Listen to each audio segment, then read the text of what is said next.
pun tak membekas pada nafas aku.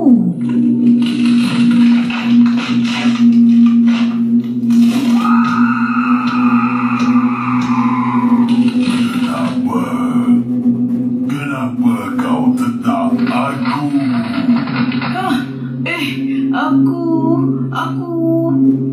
Aku cuma nak ambil kayu gaharu. Kayu gaharu? Apa? Akulah sang gaharu.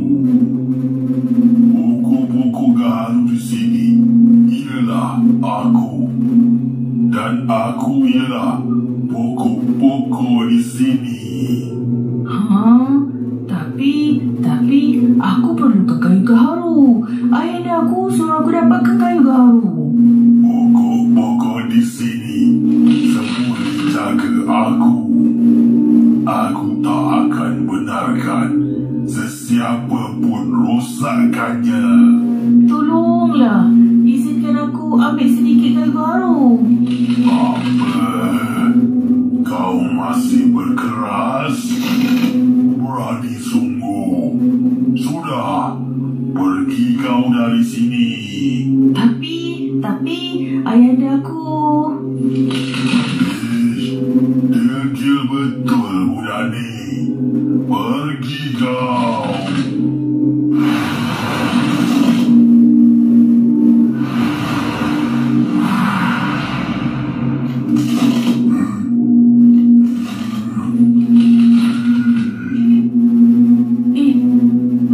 Kenapa tak jadi pukul?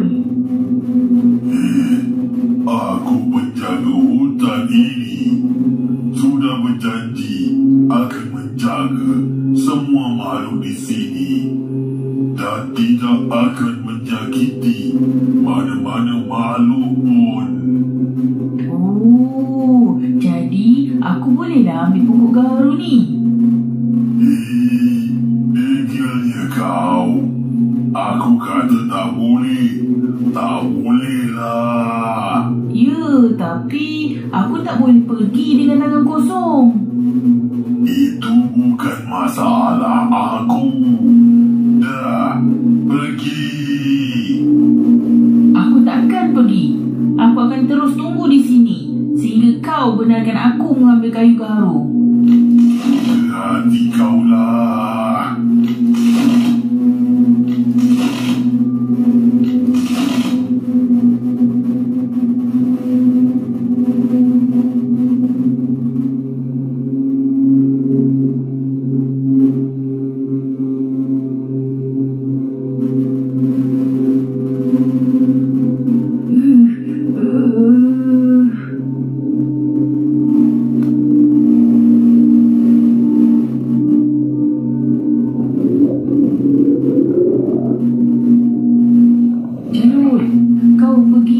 Pada Cik Pei, aku baik-baik je.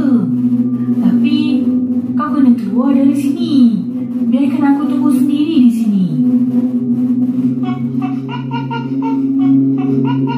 Cepat pergi je, Lot. Jangan risau.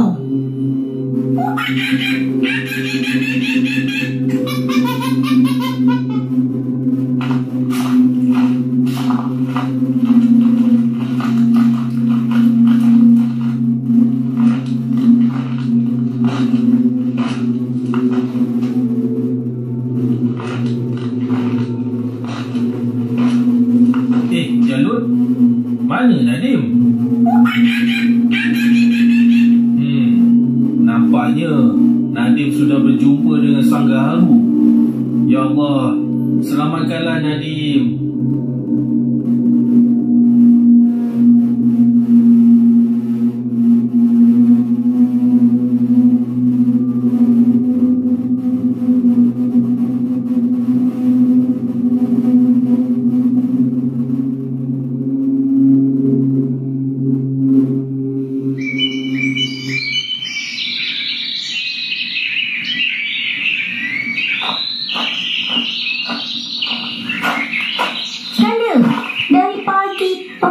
Kanda asyik tidur je. Ya Allah, Mas. Terkejut Kanda. Ada apa ni marah-marah? Kanda tu tidur je sepanjang hari.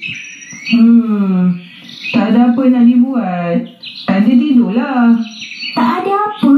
Kan dah 2 malam Nadim dan Cik Peng masuk ke dalam hutan mencari kayu garu. Tapi sampai sekarang masih tak balik lagi. Kanda tak risau ke?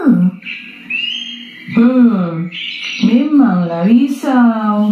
Tapi Cik Peng kan dah berpesan untuk kita tunggu saja di rumah.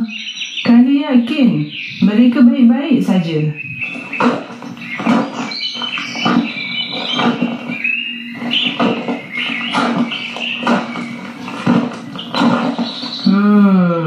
Yelah.